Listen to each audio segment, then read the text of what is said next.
கோப்பியம், உண்மையும் பின்னணியும். காதல் என்றாலே பெற்றோர்கள் மத்தியில் எதிர்ப்பு கிளம்புவது சாதாரணமான ஒன்று. ஆனால் அதுவே இருவேறு சமூகத்தினரிடையே உதிக்கும் காதல் என்றால் பெற்றோர்களே பிள்ளைகளுக்கு யமனாக மாறிவிடும் சூழ்நிலை அதிகரித்து வருகிறது.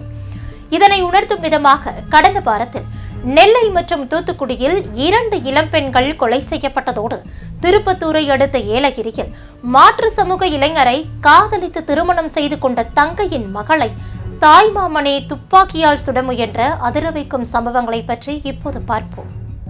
திருப்பூர் மாவட்டம் ஜோலார்பேட்டை அடுத்த ஏலகிரி அருகே கீழ்காடு மாஞ்சான் வட்டம் பகுதியைச் சேர்ந்த தேவேந்திரன் சித்ரா தம்பதியினர் மகளான அஞ்சலி என்பவர் சேலத்தில் கல்லூரி படிப்பு படித்து வந்துள்ளார்.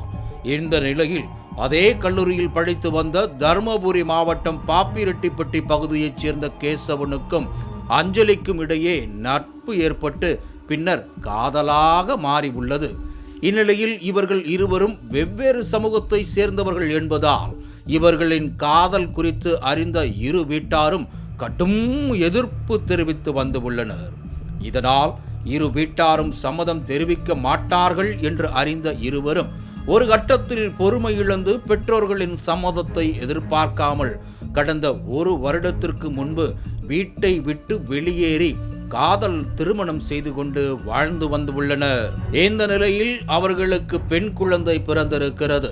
இதனால் மனம் மாறிய அஞ்சலியின் தாய் சித்ரா மகள் அஞ்சலி மற்றும் பேரக்குழந்தையை ஏலகிரி மலை கீழ்காடு மாஞ்சான் வட்டம் பகுதியில் இருக்கும் அவர்களின் வீட்டுக்கு அழைத்து வந்திருக்கிறார். தாய்க்கு மகளின் மீதான கோபம் குறைந்தாலும் கூட அவரது தாய் மாமனான கிருஷ்ணன் என்பவர் மட்டும் எங்களுக்கு தெரியாமல் எங்களை கேட்காமல் எதற்காக உன் மகளை அழைத்து வந்தாய் என கேட்டு வாக்குவாதத்தில் ஈடுபட்டிருக்கிறார்.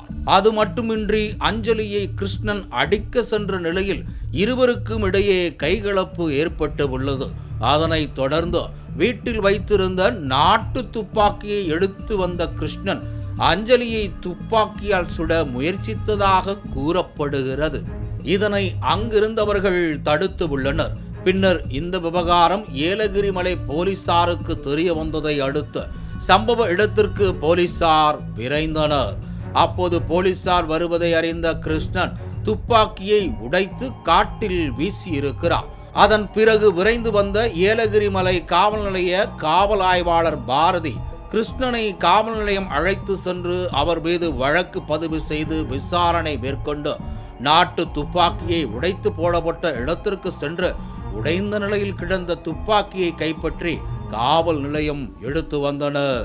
பின்னர் அவரிடம் நடத்திய விசாரணையில் மாற்று சமூகத்தைச் சேர்ந்த இளைஞரை காதலித்து பெற்றோரின் சம்மதம் இல்லாமலே திருமணம் செய்து கொண்டதால் துப்பாக்கியால் சுட முயற்சி செய்ததாக கூறியுள்ளார்.